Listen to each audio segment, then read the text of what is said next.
इस शहर की आबो हवा में बस नहीं पाया था। राघव का शरीर दिखने में सुंदर सुडौल था और वो काला सूट और सफेद शर्ट पहने इस शहर के मशहूर मेरिडियन होटल के बैंक्वेट हॉल में दीवार के पास लगी कुर्सी पर बैठा था। हालांकि वो सिर्फ यहाँ एक वेटर की नौकरी करता था, लेकिन दिखने में किसी अमीर शख्स से कम नहीं लगता था। हर कोई उसे देखकर सकते में पड़ जाता था। आज इस होटल में बहुत बड़ी पार्टी ऑर्गेनाइज की गई थी, लेकिन राघव इन सब से गुम आज की पार्टी में आए लोगों को बेमन से देख रहा था।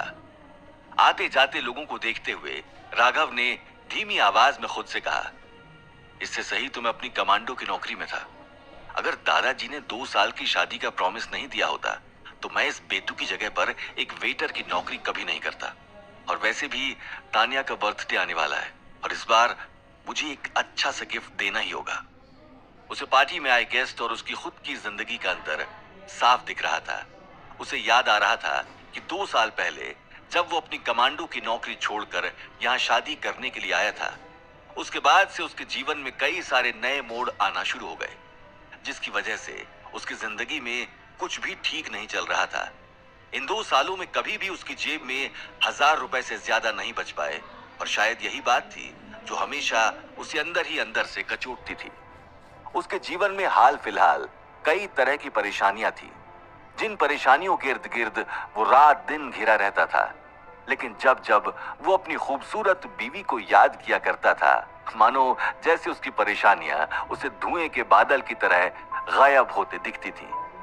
हालांकि उसे इस बात का अफसोस भी था कि वो आज तक अपने ही कमरे में अपनी ही बीवी से अलग सोया करता था।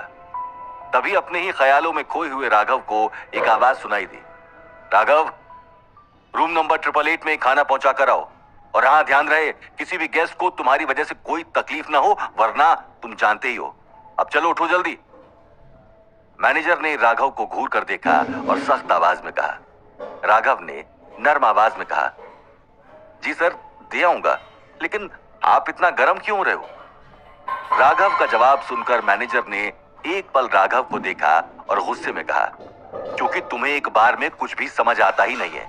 अगर मुझे अभी स्टाफ की कमी नहीं होती तो मैं सबसे पहले तुम्हारे जैसे नाकारा को नौकरी से निकालता। मैनेजर को राघव के काम के तौर तरीके बिल्कुल पसंद नहीं थे, क्योंकि उसे हमेशा ऐसा ही लगता था जैसे वो इस काम के लिए बना ही नहीं था।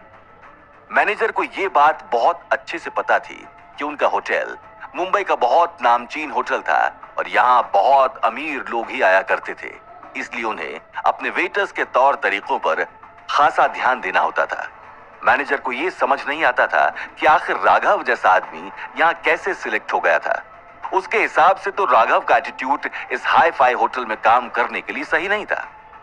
मैनेजर एक पल के लिए रुका और उसने मुड़कर राघव को टिप दिखाते हुए कहा, सिर्फ इस टिप की खातिर मैं तुम्हें वहां जाने दे रहा हूं। मुझे तो समझ नहीं आ रहा कि भला तुम्हें बुलाने के लिए कौन टिप दे सकता है। अब चलो जाओ और ध्यान रहे कोई गड़बड़ ना हो। रूम 888 पर बहुत स्पेशल गेस्ट है।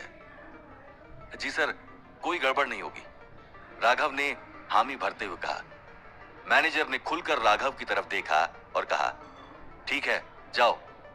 टिप के तौर पर उसे ये पैसे 888 रूम में ठहरे गेस्ट ने दिए थे, लेकिन उनकी शर्त यही थी कि रूम सर्विस के लिए सिर्फ और सिर्फ राघव को ही भेजा जाए।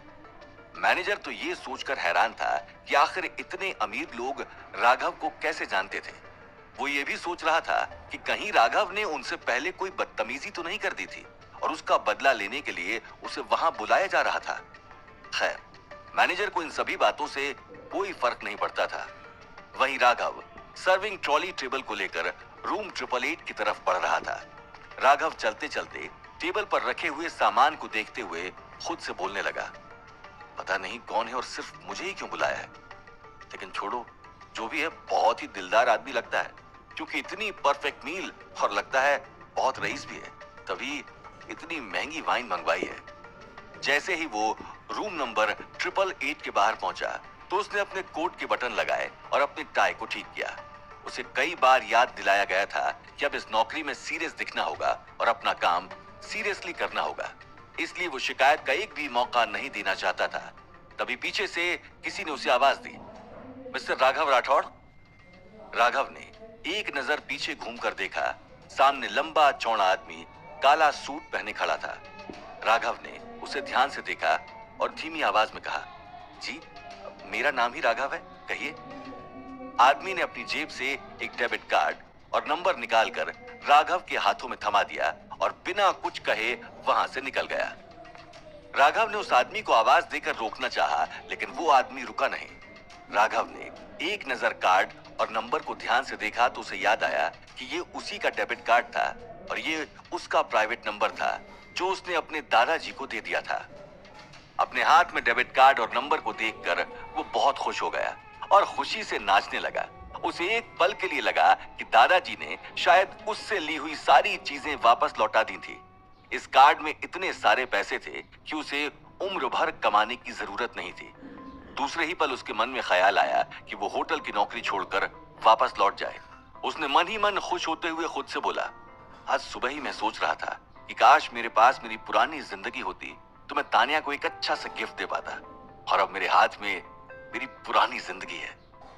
उसने सर्विंग टेबल को डोर के साइड में ढकेल दिया। अब मुझे इस 2 कौड़ी की नौकरी की जरूरत नहीं है, और टाई उतार कर वापस जाने लगा।